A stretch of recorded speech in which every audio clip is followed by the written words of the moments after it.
Welcome, everyone. I think we're rounding out towards the end of the conference. It's the last breakout session, and people are anxious to whether go home or extend their time here, go on vacation. We're going to end it, hopefully, with a really youthful discussion, full of energy, and learn a bit about youth entrepreneurship and financial inclusion. And we have three terrific panelists who have a variety of experiences and a variety of perspectives. My name is Graham McMillan. I'm the program officer at City Foundation for Microfinance and Enterprise Development. And I'm going to do my best to get out of the way here and let the people who actually know what they're talking about talk. But I wanted to just sort of set up, obviously, just if you all look at the summary, we're focused here on youth entrepreneurship and opportunities. And as is indicated, roughly a third of the world's population, as everyone knows, are young people. And that percentage is likely to increase dramatically over the coming years. And what I think is interesting is the group that is defined here is ages 15 to 25, and I think one of the questions that might emerge is how are we defining youth? What does that actually look like, the different segmentation? But specific to Asia, and I think what's really powerful about this discussion is the aging population, and that aging population's dependence upon youth, and youth's ability to add economic value, maintain economic productivity, and what are the programs that are in place and things that we're looking at to have that impact. And I think what I would like to focus on is how do we collectively as an industry have a more youth-centered financial inclusion effort? How do we enhance that? How do we better define that? And so hopefully after our conversation today, we'll at least have a better understanding of what that looks like, what that trajectory is, and some better ideas. So with that, I want to move into the introduction of my colleagues here. From left to right, Lara Storm joins us from Washington, D.C., I believe. So probably not necessarily experiencing quite the same level of jet lag as she did a few days ago, but bear with her if she does have a little bit. But she is the director of the Youth Inclusive Financial Services Program at Making Sense International, a very well-regarded institution working in this particular space. Laura is going to give us a really excellent high-level global overview of what some of the current trends are and some of the best practices and examples. So I look forward to hearing about that. Next to Lara is Franz. Franz Purnama is from Indonesia, and he wears a lot of different hats, I've learned. I think your official title is, if I'm not mistaken, is in effect microfinance advisor to Plan International. But I think what's actually more credible, not that that's not credible, he's an entrepreneur himself. And I can say relatively young, I think. Thank you. But certainly very credible and has a tremendous amount of experience in building his own MFI, among other things that he's done. And also, I believe, an expert in all things related to microfinance in Indonesia. And the chair of the Indonesia Microfinance Association, so a really wonderful speaker. So he's going to talk a little bit about, in effect, starting a new program and looking at the market research behind it. So a lot of data, which is going to be terrific. And last but certainly not least, I think everybody knows Chandala. I think Chandala is really, I want to commend you again on a wonderful job of hosting us. And I think we've all learned a tremendous amount, not only about Sri Lanka, but increasingly we're learning more about the work that Hatton National Bank has done with their youth programs. Outstanding track record of 20 years. And Chandala is the Deputy General Manager at Hatton National Bank and serves, he's also chairman of BWTP, so he wears, again, multiple hats. He also serves on the Executive Advisory Board for Youth Save Consortium, Advisory Board of Youth Inclusive Financial Services at Making Sense, so everybody's friends with one another up here, and so I hope that's evident. But I would also say that Chandala is going to speak about the 20-year program that Hatton has run and perhaps make a bit of an announcement as well, which should be something to look forward to. So don't leave the room. Hold tight. And with that, I turn it over to Lara. So Lara, please. Okay. Thank you so much, Graham, for that introduction. It is indeed a pleasure to be with one of our advisory committee members. And with Franz, who has participated in one of our trainings on Youth Inclusive Financial Services. So it is indeed a very familiar group here. Although this is really my first experience working in Asia. So I think I have a lot to learn. Hopefully there will be lots of good questions from all of you, and an opportunity to continue to learn in this new sector. Just a little background on Making Sense International. We've been around for about 11 years, and our focus has been providing technical assistance in the area of enterprise development and entrepreneurship, with a very special focus on youth. And as we were working in this sector a few years ago, we have an annual conference, the Global Youth Enterprise and Livelihoods Development Conference. And out of one of those early conferences about 4 years ago came this idea that you can't have youth enterprise development with the accompanying financial services for youth. And that gave way to a new program funded by the MasterCard Foundation. It's called Youth Inclusive Financial Services Linkage Program, YFS Link for short.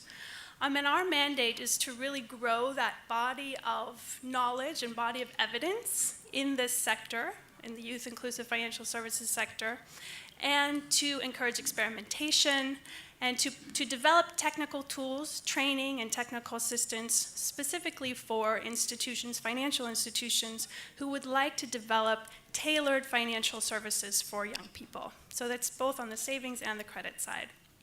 And our project has 4 main objectives.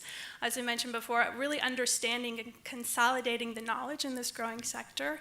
We convene experts on an annual basis at our conference. We do intensive working groups with experts in the sector, and really try and consolidate and translate those lessons learned into practical training materials. And then the curricula that we develop is then delivered via training institutes at the regional and the national level. So our goal is to really get the awareness out there, the tools and the resources to financial institutions, so that they can then start to experiment with financial services for youth. And we also have a new online portal, and I encourage all of you to go and visit it. It's www.yfslink.org. It is a new website both by and for the youth inclusive financial services community.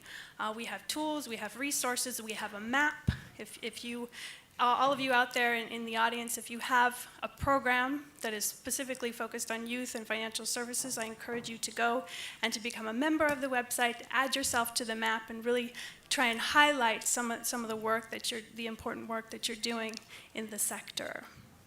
We also, as I mentioned, we also have a lot of tools and a lot of resources for those institutions who are thinking about working with youth, or who are already working with youth.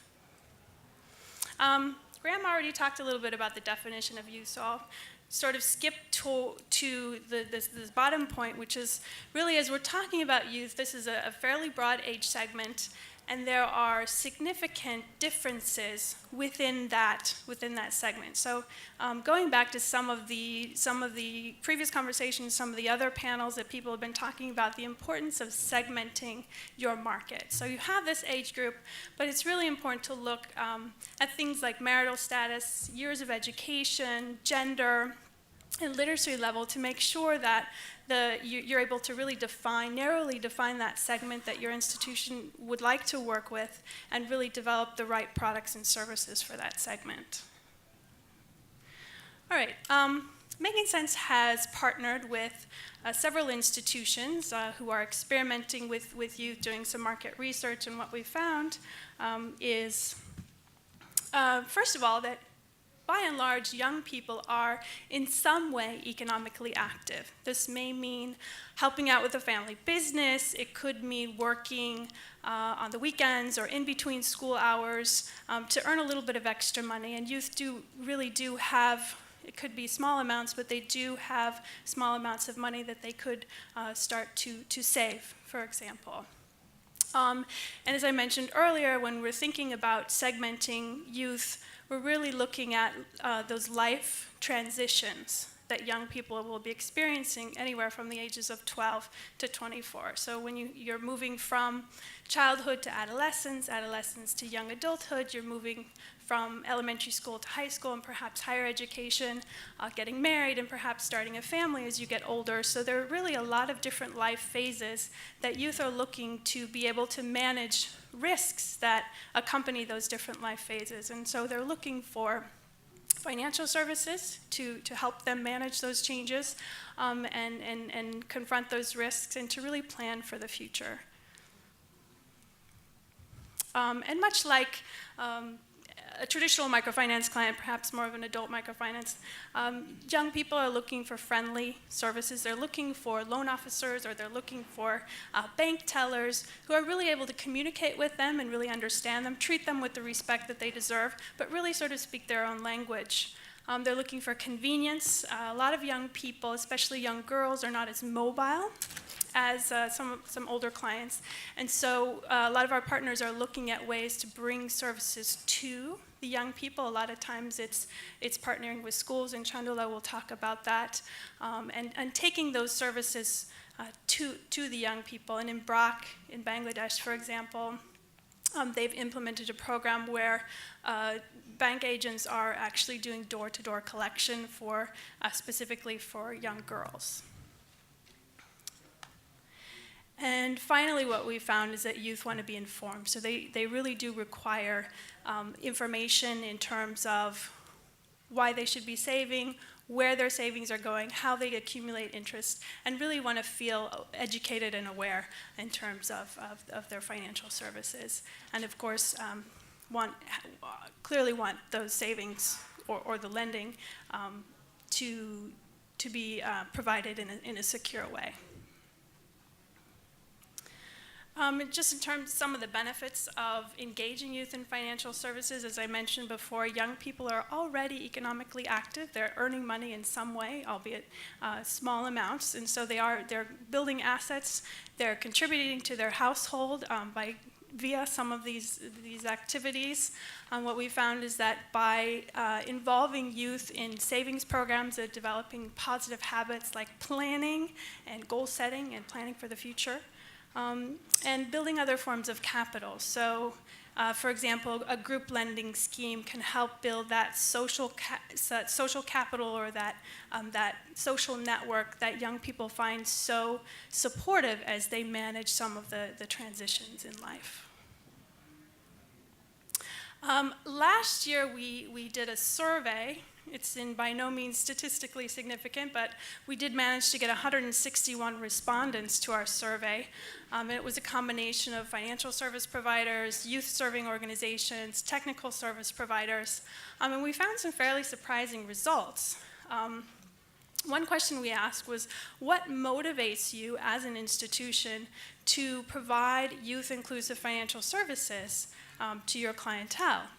And the number one reason across the board, 73% of our respondents said that it was a business case, really. We're building client base, we're building long-term customer loyalty, and really cultivating our future clients. So in some cases, a small savings may not necessarily be profitable at an early stage, but as you cultivate these clients, they will transition through life's different phases and require things like education loans, perhaps a housing loan or a small business loan. And in that sense, there's a long-term potential for client profitability.